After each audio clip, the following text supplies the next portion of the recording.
암세포는 굶고 내 정상세포는 충분히 에너지를 얻을 수 있는 거예요. 불포화 지방산이 우리 세포 막을 구성해요.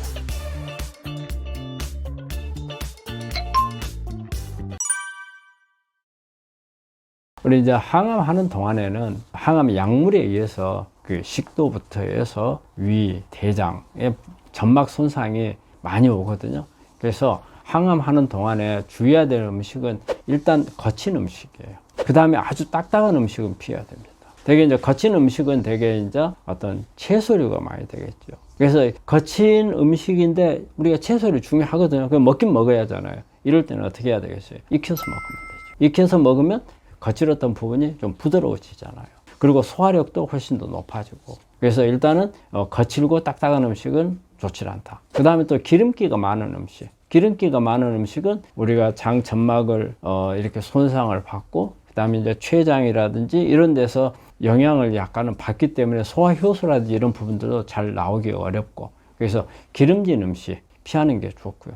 그리고 또 자극성 있는 음식, 너무 맵거나 짠 경우에 이것도 우리 여러 가지 위장 장애를 줄 수가 있거든요. 그래서 이런 부분들을 피하는 게 좋고요. 또 하나는 뜨거운 음식입니다. 뜨거운 음식은 어때요? 되게 뜨거운 음식이라면 우리가 온도로 따지면 65도씨 이상의 음식을 말합니다. 그래서 65도씨. 근데 우리가 뜨거운 음식은 되게 막 조리해가지고 끓거나 이런 상태에서 먹는데 잘못하면 점막 손상이 오는데, 그렇지 않아도 항암을 해놓으면 구내염 같은 게 이런 게 와서 점막이 아주 약해져 있거든요. 뜨거운 게 들어가게 되면 손상이 더 심해지고 그만큼 하나의 부작용을 더 얹혀버리는 결과가 되기 때문에 너무 뜨거운 거, 65도씨 이상의 가열이 되어 있는 이런 음식들은 좀 피하는 게 낫습니다.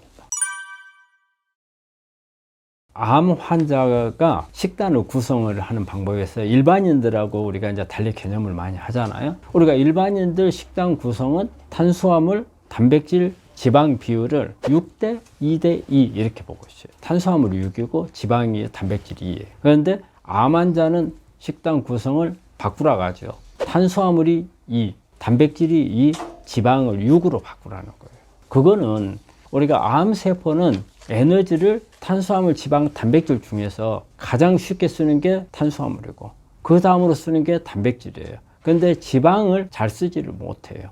그래서 케톤식이라는 게 여러분들 많이 들어보셨죠? 케톤식이라는 게 어떤 의미예요? 한마디로 지방을 많이 먹고 탄수화물을 줄이는 거죠. 탄수화물을 줄이고 지방을 많이 먹었을 때 암세포가 지방을 가지고 에너지를 잘 쓰지를 못하기 때문에 암세포는 굶고 내 정상세포는 충분히 에너지를 얻을 수 있는 거예요.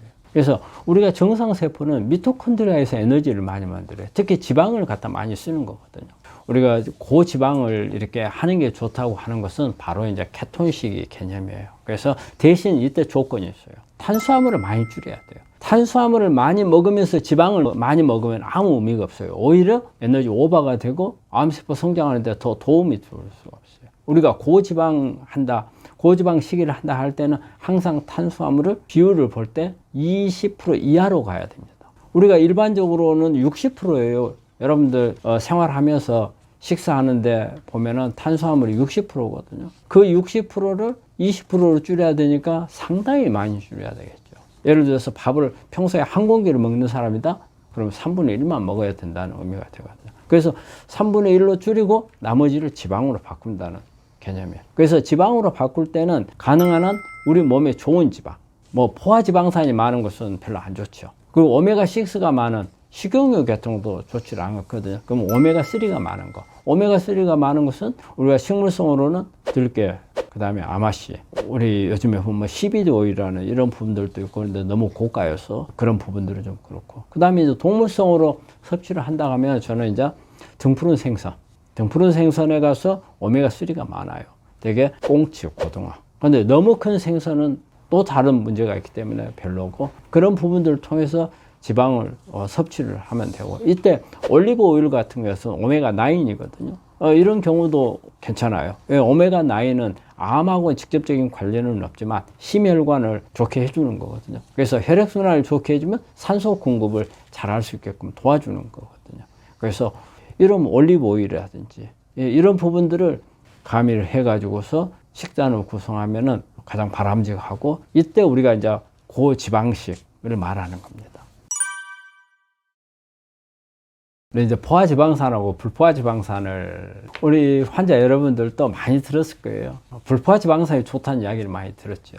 오메가3, 오메가6, 오메가9 이런 부분들이 다 이제 불포화지방산인데, 그럼 포화지방산과 불포화지방산이 어떤 차이냐? 사실 분자 구조에서 말하는 거예요. 분자 구조에서 어떤 수소가 좀 더 들어갈 여지가 있는 이런 분자 구조를 가지고 있는 게 이제 불포화지방산이고, 탄수하고 수소가 완전히 다 차가지고 더 이상 수소가 끼어들지 못하는 이제 이런 지방산을 이제 포화지방산에서 다 찼다 그 말이에요. 이거는 불포화라는 건 아직 덜 찼다 그 말이고. 근데 특히 이제 여기서 중요한 거는 포화지방산은 되게 에너지원으로 주로 많이 쓰는 거예요. 우리 몸에서 에너지원으로 쓰죠. 포화지방산을 많이 가지고 있는 식자재가 되게 이제 육류에 많이 들어있죠. 육류에 들어있는 우리가 지방들은 거의 대부분 포화지방산이죠. 그래서 되게 에너지원으로 쓰는데, 암에 있어서 이게 지방산이 중요한 부분은요, 불포화지방산이에요. 불포화지방산이 우리 세포막을 구성을 해요. 세포막을. 그래서 대개는 성인이 돼버리면 오메가6가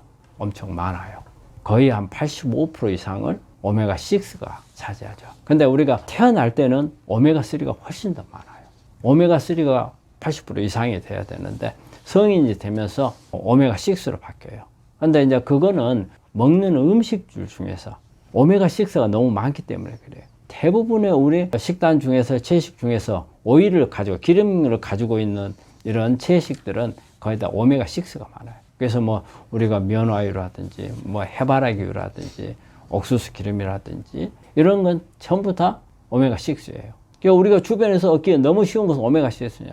근데 사실 세포막을 구성하는 게 오메가3하고 6가 구성하는데, 오메가6는 어떻게 보면은 좀 빽빽하니 차서 영양분이라든지 산소라든지 이런 공급에서 들어갈 수 있는 공간을 없애버려요.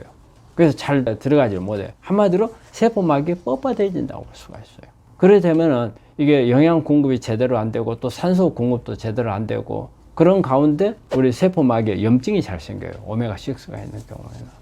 그래서 이제 오메가3가 이제 많아야 되거든요. 그래서 이제 오메가3 같은 경우는 세포막을 오메가3로 구성이 잘 돼 있을 때는 산소도 수월하게 들어가요. 영양분도 수월하게 들어가고, 여러 가지 미네랄들이라든지. 그래서 이런 부분들이 충분히 들어갈 수가 있거든요. 한마디로 포화지방산하고 불포화지방산을 나눈다면 포화지방산은 주로 에너지원을 쓰는 거다라는 거죠. 그래서 이 포화지방산이 많은 음식을 먹게 되면 칼로리가 과다가 돼요.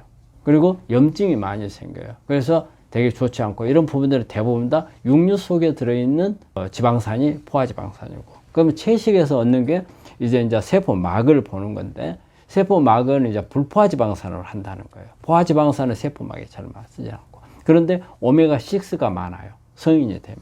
그래서 이거를 우리 암 환자분들은 오메가3 쪽으로 많이 바꿔줘야 돼.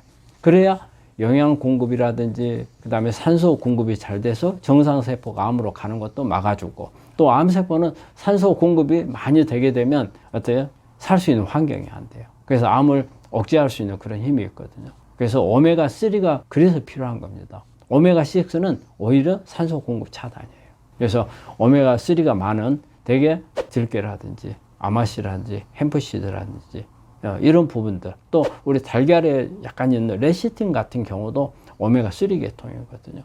그래서 이런 부분들을 보충을 해주는 게 좋겠고, 그래서 포화지방산하고 불포화지방산은 그렇게 나뉩니다.